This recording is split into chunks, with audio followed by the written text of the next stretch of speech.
Ayan, magandang hapon po sa inyong lahat. Ako po si host Tiara ng event na Honda PCX 160 Precision Challenge. Hello po kay Sir El Moto at sa Facebook page niya. Talaga pong sobrang active niya ngayong hapon at sobrang appreciate po namin ang kanyang presence today.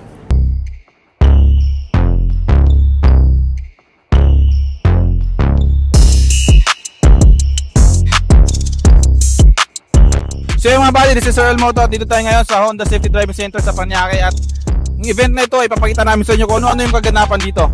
Ano pinihintay nyo? Let's go!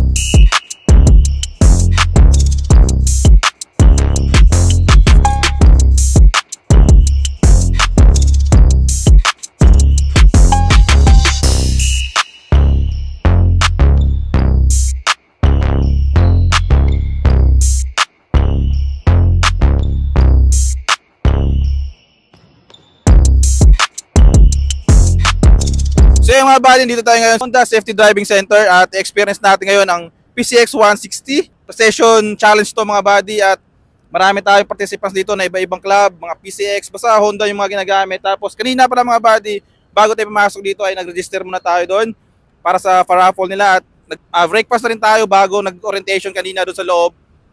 And yun nga mga buddy, napakagandang experience nito at kanina tinesting din namin yung mismong ruta. Inikot namin yung nag-walkthrough kami doon para makabisado namin kung saan kami iikot, kung saan kami dadaan.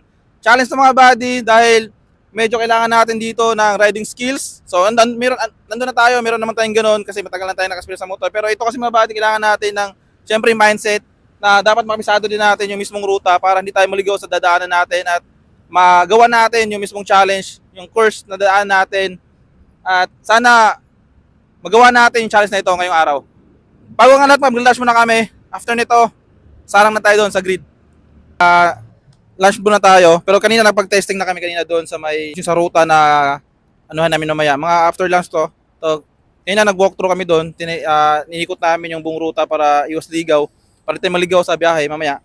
Pero si Vlog na testing na niya kanina eh. Hindi na tayo makapag-say, marami nakapila. Pero tingin ko, challenge to guys.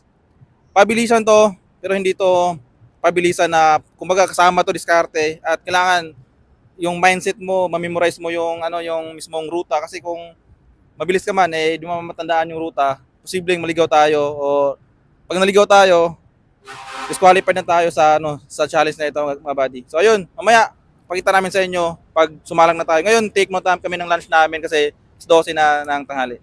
Let's go. Hey. In Greece, testing the reach, spending breach that I made, putting pens to the sheets. Took a week to retreat from defending the breach, cause living better, doing more than only ending the beef. I need some time to reflect on the heat. In order to pay back, bitch, you know I kept my receipts. I bet on the team, let the work show what it means. When you charge it up and turn into a fucking machine, I get the Green Bay J-Love and split it with my day one. Stay away from all you old pussies calling May Young, and that's not for the woman. Half these dudes act like bitches, see me flipping with the digits. Now they turn into a gymnast. It's not how you thought it would go, is it? Jalen with the pivot, how they get lost in the rhythm. Y'all was shitting on the way that I'm living, but I forgive them. Seek revenge with how I'm killing. Hey, bounce with me if you made it back from out the shadow. Moving forward, baby steps, cause in my back's 1,000 arrows. I'm still a work in progress, filled with liquor and tobacco. Trying to rid all of my demons on this road that's pretty narrow. So I just vent my sorrows out to drums and chop pianos. Always keep one in the chamber, so I'm never low on ammo. Yo, let me get into it. Every war got different battles, so I'm always staying ready for whatever on my travels. Face the any demons, I don't feel nothing. I was low when I was sinking, but I'm still coming. I was up late asking when the deal coming. I've been holding it together, but the wheels coming off, so I swerve and I try not to kill nothing. I've been trying to be an idol for my little cousins. I was trying to keep it popping when the pills wasn't hitting like they used to. I'm just trying to feel something. I see my man's brother die and it cutting me deep. Cause it's fam like my fam, they accompanied me when I was dealing with my own loss, drowning in grief. Like his pops became a figure that was fathering me. So what am I supposed to do to provide some relief when everything feels hollow dito and bleak? To magsisimula si live and die in the Ryder. streets, it's not So pag ideal, sinabi but the ko, cycle Ryder repeats. ready, And I'm looking up, dito ka sa asking God, likod. what does it mean? I see fate getting Pag questioned, sinabi ko, hate and Ryder depression. ready. Dark days feeling like you've lost your connection to anything higher, but I promise it get brighter. Cause I seen it for myself getting chewed up through the wire. But that's why I think my mission statement now is to provide for the ones I truly love, feeling down and deprived. But the story isn't over. Lean on me when you're weak and do the same when you back. Live with love, rest in peace. Bounce with me if you made it back from out the shadow. Moving forward, baby steps, cause in my back's 1,000 arrows. I'm still a work in progress, filled with liquor and tobacco. Trying to rid all of my demons on this road that's pretty narrow. So I just vent my sorrows out to drums and chop pianos. Always keep one in the chamber so I'm never low on ammo. Yo, let me get into it. Every war got different battles, so I'm always staying ready for whatever on my travels. Yeah. So yung mga buddy, walkthrough tayo sa mismong ruta ng ano namin. Nilalakad na namin yung mismong ruta para makabisado. Medyo mahaba-haba kasi mula doon. Yan. Ikot. Hanggang dito yan.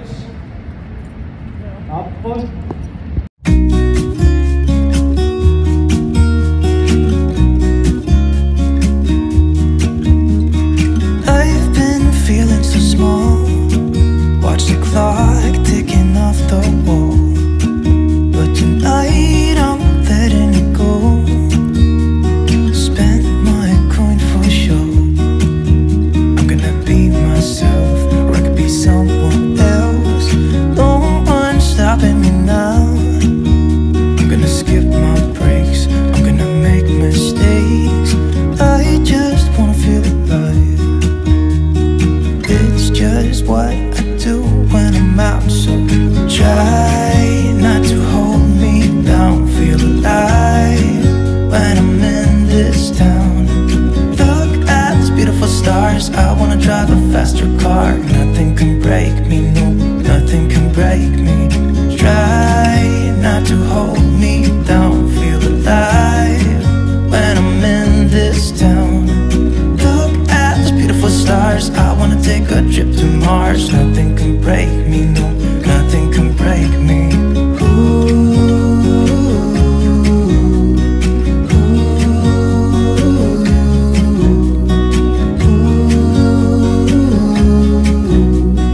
Look at these beautiful stars. I wanna drive a faster car.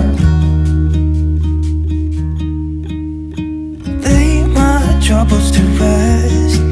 Blow the smoke through my cigarette. City lights looking fine, and I know this is my time now. I'm gonna be myself, or I could be someone else. No one's stopping me now. I'm gonna skip my breaks, I'm gonna make mistakes. I just wanna feel alive.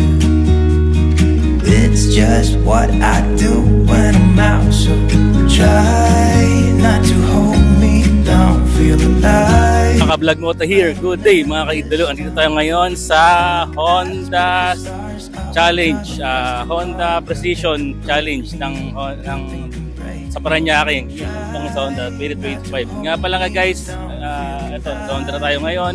Meron silang pa-challenge ng Precision. Ayun, napag-test run na tayo. Siyempre, kailangan, bago ka mag-test run, unang-una kailangan complete gears ka. Siyempre, complete helmet. Siyempre, yung riding gears mo, yung tuhod, tsaka siko, kompleto kailangan yung bago. At siyempre, kasi lahat, kailangan maayos yung motor na gagamitin mo. Yung gulong niya, yung preno niya, lahat. Kasi delikado. Kung gagamit ka ng dispalingadong motor, o ikaw, wala ka sa ayos ang gamit. Pag sumemplang ka, pwede kang mabalian o naman. Siyempre, riding gears natin, kailangan safe muna tayo, tsaka safe ang ating motor. Yun guys, marami. Good luck mamaya. Beat the best time tayo mamaya. Challenge ng mga buddy dahil medyo kailangan natin dito ng riding skills. So nandun na tayo, meron naman tayong ganoon kasi matagal na tayo nakaspil sa motor. Pero ito kasi mga buddy, kailangan natin ng siyempre mindset na dapat makabisado din natin yung mismong ruta para hindi tayo maligaw sa dadaanan natin at magawa natin yung mismong challenge. Guys, naka-testing na natin siyempre. Yun lang, focus lang tayo sa kalsada. tamang body position, tamang braking position, tamang throttle condition. Siyempre, naka-timing lahat kasi pwede kang madisgrasya. Ligay mo sa tama lahat. Siyempre, hindi lang puro bilis, kailangan kasama ng utak. Gagamitin natin. Utak at bilis yung kailangan natin dito. Paano? Kita-kit mamaya. Hey. In Greece, testing the reach, spending breach that I made, putting pens to the sheets. Took a week to retreat from defending the breach, cause living better, doing more, the only ending of beef. I need some time to reflect on the heat, in order to pay back, bitch, you know I kept my...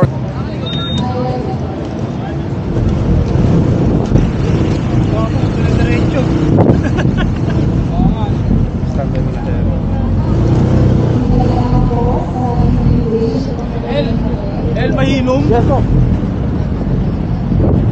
Rider ready? Yellow, go!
Yun, vlog moto here. Magandang hapon. Siyempre, nandito tayo sa Honda at nakatapos na tayo ng challenge nila. Nakatapos naman tayo, safe naman tayo nakatapos. Kaso, nagkaroon ng aberya sa loob. Hindi natin nakuha yung dapat makuha. Pero sayang, ang bilis ng time natin. Kaso, problema na hindi ko inaasahan. Pagdating sa loob, ayun, nagkamali ako, sayang. Charge to experience na lang. Siguro, babawi na tayo sa susunod. Tsaka, lesson na natunan ko is, yun, kailangan talaga more focus pagdating sa loob. Kailangan tandaan mo lahat. Isang pagkakamali mo lang, ang laking oras na dadagdag. Kung ano nangyari sa akin, konting pagkakamali, ang laki na dagdag. Na dapat, okay na sana. So yun mga buddy, natapos na natin yung ating challenge. Medyo nakadalawang red flag tayo. At yun nga mga buddy, yung isa sa ating charge to experience natin. Dahil first time natin sumali sa mga ganitong klaseng challenge, precision challenge. Tapos Honda PCX pa yung gamit natin, 160. So yun. Charge to experience natin mga buddy, bilang first timer na sumali sa ganito, kailangan natin pagandaan talaga, maging focus tayo, hindi tayo maging komportable na kahit sabihin natin na marunong tayo mag-drive ng motor, marunong tayo sa mga skills, pero importante kasi yung mindset natin nakafocus sa kung ano yung dadaan natin kasi maraming mga hurdles kasi na kailangan matandaan natin para hindi tayo maligaw. So dalawang red flag tayo, hindi naman tayo tumukod pero siguro napaka natin yung lane, bawal kasing sa kapakan. Tapos tag-skitch din yung natin, yung nabigla natin preno kasi sobrang kapit ng preno ng PCX. So, napaganda niya experience, solid yung motor na ginamit natin. Yun, wala akong masabi. Honda #1 talaga at the best yung experience na to bilang isang first timer. So, sana susunod, makabawi tayo at kami dalawa ni Ka-Vlog. So yun mga buddy, experience namin sa paggamit ng Honda PCX 160, yung bagong model na nabas nila ngayon ay napaka-solid, napakaganda, lalo na sa braking system niya. Sobrang kakapit niya, kaya mabibigla ka kapag sanay ka sa mga mga drum brake pag nakagamit ka ng EBS. Harap likod kasi napakakapit niya, kaya safe siya sa pagkaginamit natin, lalo sa pagdating sa kalsada. So pagdating din sa pagsakay mo, napaka-komportable niya ng sakyan. EC2 lang, lalo na sa pag-upong ko lang.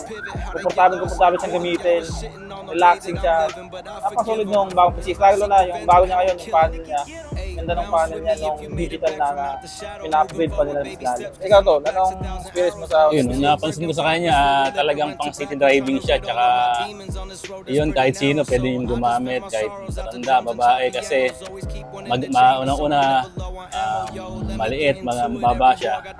Abot ng kahit sino, kahit maliit, kaya niya. Tsaka yun, kahit anong edad siguro talaga. Yung the best talaga ang Honda.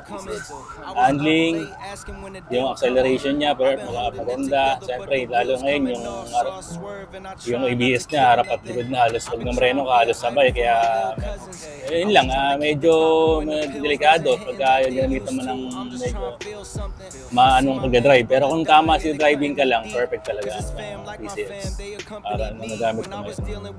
So ayun, maraming salamat Honda Philippines dito sa Honda Safety Driving Center sa pag-experience sa amin sa pag-test drive sa bagong Honda PCX 160. At sana sa susunod ay maimbitahan nyo rin kami para naman ma-experience pa natin ng mas lalo yung bagong motor na ipapalabas ng Honda Philippines. Maraming salamat at nandito na lang yung video natin. Para naman sa inyo, kita-kita sa susunod na video sa event na atin na namin ito vlog. Maraming salamat. Peace out. Thank you. Sa Honda Philippines #1. Thank you. Bye-bye. Next time. Sino ba yung awarding niya at may parapol ng Honda? Ang papanalunan ko ay Award sa champion tayo. Sa ano natin kanina, sa challenge kanina. Let's go.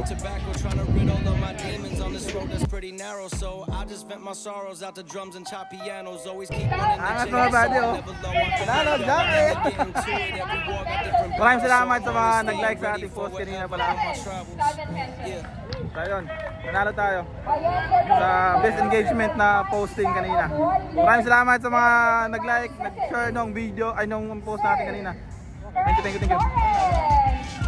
Also, magandang shout out to Ka-Vlog Moto and Behind Motorcycle Team. Magandang hapon po sa inyong lahat.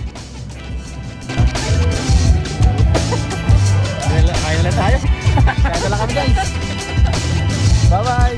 So yun, experience natin yung pinaka-best na testing natin na Honda PCX. Best time na. So, ayun, nakaka-best na experience doon mga buddy. Next time ulit, kita-kita tayo sa November 7. Dito ulit. Big bike na marami testing natin. Yo, big bike na testing natin. Let's go! Kami ulit kasama.